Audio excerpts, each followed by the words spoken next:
Students, आज हम करने जा रहे हैं क्लास 9th का chapter 7 that is diversity in living organism part 4। तो बच्चों, हमने अपने पिछले लेक्चर में पढ़ा था about the diversity which we found on earth. हमने पढ़ा था कि हम जीवों को क्यों क्लासिफाई करते हैं और क्लासिफिकेशन किस बेस पर की जाती है। और हमने क्लासिफिकेशन के कुछ क्राइटेरिया पढ़े थे, कुछ करेक्टरिस्टिक्स पढ़े थे, जिनमें हमने पढ़ा था बच्चों कि जो क्लासिफिकेशन की जाती है वह उनका बेस क्या होता है। तो हमने फर्स्ट क्राइटेरिया पढ़ा था कि सेल यूकैरियोटिक या प्रोकैरियोटिक के आधार पर हम जीवों को क्लासिफाई करते हैं, प्लस हम जीवों को क्लासिफाई करते हैं on the basis of cellular organisation, plus हम उनको क्लासिफाई करते हैं on the basis of they are unicellular और मल्टी सेलुलर। तो ये कुछ बेसिस थे, क्राइटेरिया थे जिनके ऊपर हम क्लासिफिकेशन निर्धारित होती है, जिनके ऊपर क्लासिफिकेशन बेस्ड होती है। तो बच्चों, आज हमने पढ़ना है from the new paragraph page number 82 से। तो बच्चों, we can see that even in this few question that we have asked hierarchy is developing. तो बच्चों, मैं आपको पिछले लेक्चर में पहले ही बता चुकी हूँ कि हिरार्की क्या होती है। The order wise sequence wise arrangement is called hierarchy. और यह सीक्वेंस जब हम ऑर्गेनिज्म की करते हैं और उन्हें क्लासीफाई करते हैं तो यह हिरार्किकल क्लासिफिकेशन कहलाती है। तो characteristic of body design used for classification of plant will be very different from those important for classifying animals. तो बच्चों, हम पहले ही प्लांट सेल और एनिमल सेल के बारे में पढ़ चुके हैं।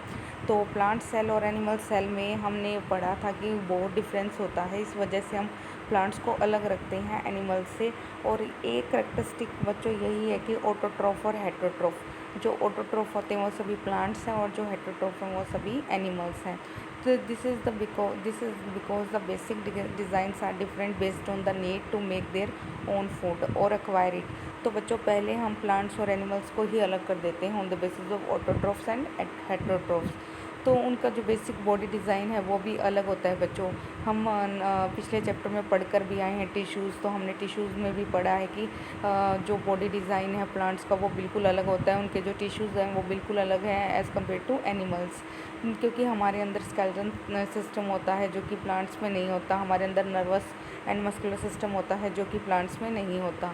And are to be use to make sub groups rather than making broad groups. तो बच्चों, हमने ये पहला प्लांट्स को अलग कर दिया एनिमल्स से on the basis of this criteria. तो बच्चों, let's do the subsection question first. Which do you think is the more basic characteristic for classifying organisms? The place where they live, the kind of cells they are made of, why. तो बच्चों, हमने पहले ही पढ़ चुके हैं कि जो हमारे फादर ऑफ बायोलॉजी हैं एरिस्टोटल, उन्होंने on the basis of habitat classification दी थी, जो कि ज़्यादा अप्रूव नहीं हुई थी। क्यों? क्योंकि उन्होंने कहा था कि उन्होंने हैबिटेट के बेस पर जीवों को अलग अलग कर दिया था। जैसे लैंड में रहते हैं वो अलग होते हैं, और जो हमारे पानी में रहते हैं वो अलग होते हैं, और जो हमारे स्काई में रहते हैं वो अलग होते हैं। लेकिन हैबिटेट के बेस पे जीवों को अलग नहीं किया जा सकता, क्योंकि समुद्र में ही इतने जीव रहते हैं जो कि एक दूसरे से क्या है, अलग हैं। तो हम हैबिटेट के बेस पर जीवों को अलग नहीं कर सकते। तो the kind of cells they are made of. तो हम यह पढ़ चुके हैं कि जो क्लासिफिकेशन का फर्स्ट क्राइटेरिया है वो सेल ही है, कि सेल में न्यूक्लियस प्रोकैरियोटिक है या यूकैरियोटिक है, सेल यूनिसेलुलर है या मल्टी सेलुलर है। तो हम क्लासिफिकेशन बेसिकली किस बेस पर करते हैं? सेल्स के बेस पर। तो B option is correct, the kind of cells they are made of and Y को हमने एक्सप्लेन कर ही दिया है by the explanation of Aristotle classification. तो what is the primary characteristic on which the broad division of organism is made? तो पहला characteristic जो हम पहले ही पढ़ चुके हैं बच्चों, हमने जो पहले हमने पीछे कवर कर चुके हैं, पहला करेक्टरिस्टिक यहाँ लिया गया है यूकैरियोटिक सेल और प्रोकैरियोटिक सेल्स को। तो फर्स्ट क्राइटेरिया या first character for the broadest division is बच्चों यूकैरियोटिक एंड प्रोकैरियोटिक सेल। तो आप यहाँ लिख दोगे कि the primary characteristic on which the broad division of organism is made is eukaryotic and prokaryotic cell. On what base are plants and animals put into different categories. तो यहाँ हम ऊपर पढ़कर ही आए हैं बच्चों कि पौधे अपना खाना खुद बनाते हैं, जबकि एनिमल्स अपना खाना खुद नहीं बनाते। प्लस प्लांट्स के अंदर जो बॉडी डिज़ाइन है वो अलग है एज़ कम्पेयर टू एनिमल्स। इस वजह से प्लांट्स और एनिमल्स को क्या कर दिया गया है? अलग कर दिया गया है। तो बच्चों, हमने अपनी जो सबसेक्शन क्वेश्चन है वो कवर कर लिए हैं। अब हम शुरू करने जा रहे हैं क्लासिफिकेशन एंड इवोल्यूशन। तो बच्चों व्हाट इज़ क्लासिफिकेशन? जब हम क्या करते हैं बच्चों, जितने भी ऑर्गेनिज्म हैं उनको हम सीक्वेंस वाइज, ऑर्डर वाइज उनको ग्रुपिंग और उनकी सब ग्रुपिंग करते हैं according to their characteristic is called classification. तो उनके लक्षणों के आधार पर उनको ग्रुपिंग करना इसका क्या कहलाता है? क्लासिफिकेशन, जिसे हम हिंदी में वर्गीकरण भी कहते हैं। तो इवोल्यूशन क्या है? तो इवोल्यूशन बच्चों कहा जा सकता है कि slow changes which takes place within a time, कि स्लो चेंजेस आ रहे हैं ऑर्गेनिज्म में टाइम के साथ, और वो चेंजेस क्या करते जा रहे हैं? नए नए करैक्टर ऐड करते जा रहे हैं। क्या कहलाता है? इवोल्यूशन। अगर आपने पढ़ा भी होगा ह्यूमन की इवोल्यूशन फ्रॉम अ मंकी, कि धीरे धीरे मंकी जो हमारे होते थे धीरे धीरे वो ह्यूमन में कन्वर्ट होते गए। तो इस तरह से हम इवोल्यूशन के बारे में ऑलरेडी पढ़ भी चुके हैं। तो evolution is not a new term for all of you. तो let's start with this topic. All living things are identified and categorized on the basis of their body design in form and function।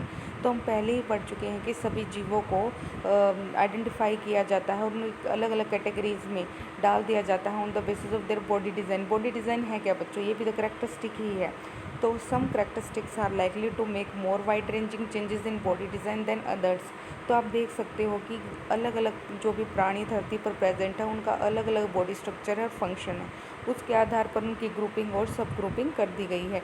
जैसा कि हम पहला example लेकर हमने NCERT ने जो पहले ही समझा चुकी है कि हम अगर दो ह्यूमन बीइंग की बात करते हैं दे आर क्लोजली रिलेटेड।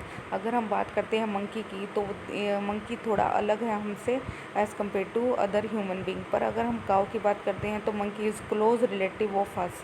हमारा नज़दीक का रिश्तेदार कौन कहलाएगा, काऊ या मंकी? तो हम कह सकते हैं कि मंकी। इस तरह से मंकी को सब ग्रुप किसमें कर दिया गया? हमारे ह्यूमन बींग्स के क्लोज रिलेटेड। तो कहीं ना कहीं monkey is more close related than cow. तो इस तरह से हमने जीवों का वर्गीकरण करते चले गए on the basis of their body design। there is a role of time in this as well। तो बच्चों यह एक दिन का काम नहीं है, इस वर्गीकरण के लिए सालों का टाइम लगा है, बहुत लंबा समय लगा है। so once a certain body design comes into existence it will shape the effects of all other subsequent design changes simply because it already exists। तो बच्चों जैसा जैसा किसी ऑर्गेनिज्म का बॉडी डिज़ाइन था वैसे वैसे उसमें चेंजेस थोड़े बहुत अकॉर्डिंग टू इन्वायरमेंट चेंजेस आते गए, और इस तरह से उनमें चेंजेस आने से एक नई जो है स्पीशीज़ बनती गई।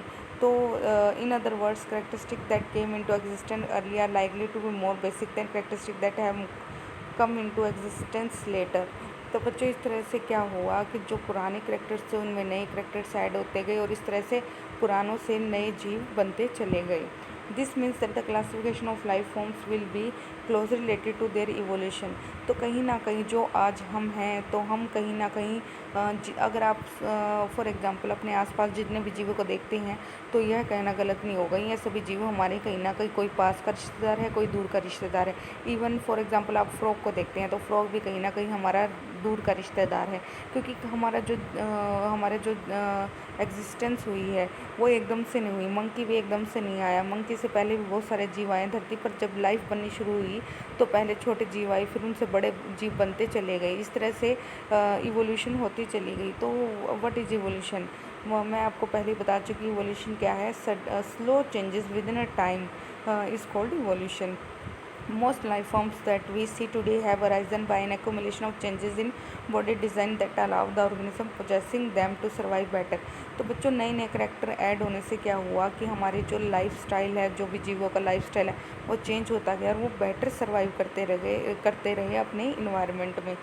अब यह इम्पोर्टेंट जो बात आ रही है बच्चों इसको अंडरलाइन करना, चार्ल्स डार्विन। तो बच्चों यह बहुत ही इम्पोर्टेंट लाइन है, ये हमारे बहुत ही इम्पोर्टेंट इवोल्यूशनरिस्ट है।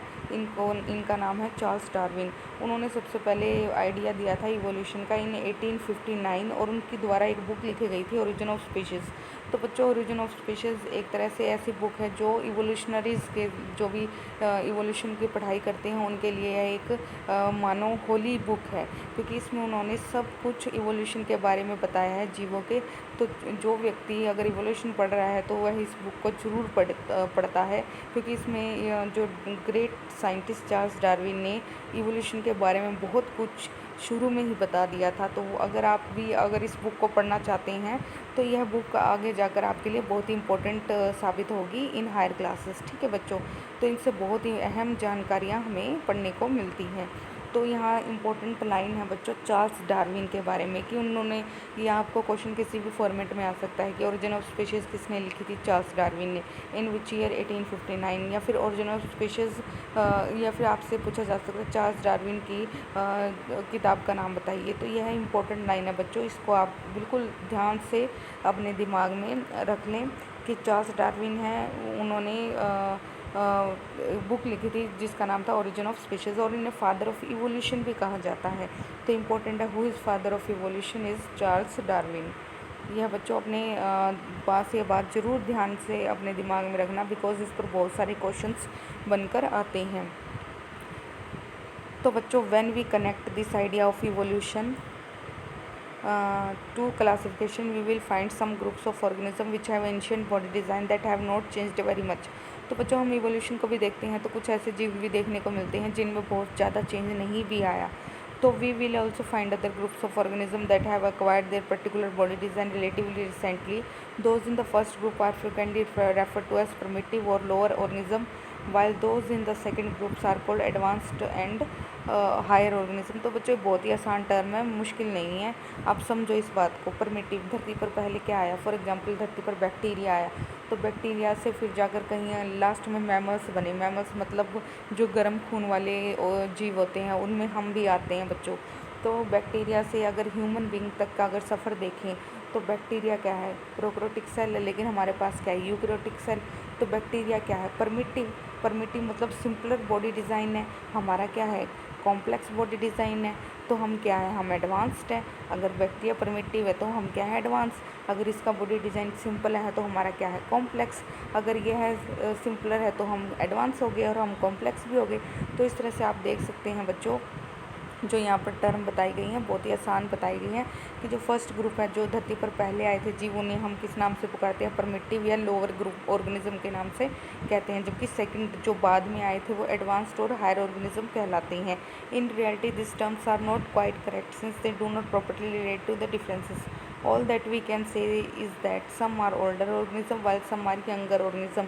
अगर बात की जाए बैक्टीरिया की, तो बैक्टीरिया पहले आया था तो वो क्या है, ओल्डर ऑर्गेनिज्म। जबकि हम क्या है, हम हैं हम क्या है बच्चों, हम यंगर ऑर्गेनिजम्स हैं। Since there is a possibility that complexity in design will increase over evolutionary time. तो इस तरह हम कह सकते हैं कि कॉम्प्लेक्सिटी बढ़ती गई, इवोल्यूशन जैसे जैसे आगे बढ़ता गया। It may not be wrong to say that older organism are simpler while younger organism are more complex. तो बच्चों सिंपल बात है, बैक्टीरिया क्या है, सिंपल है, जबकि हम क्या है, हम यंगर हैं, हम बाद में बने हैं, तो हम कॉम्प्लेक्स हैं, हम एडवांस्ड हैं। ठीक है बच्चों, आज के लिए इतना ही, धन्यवाद।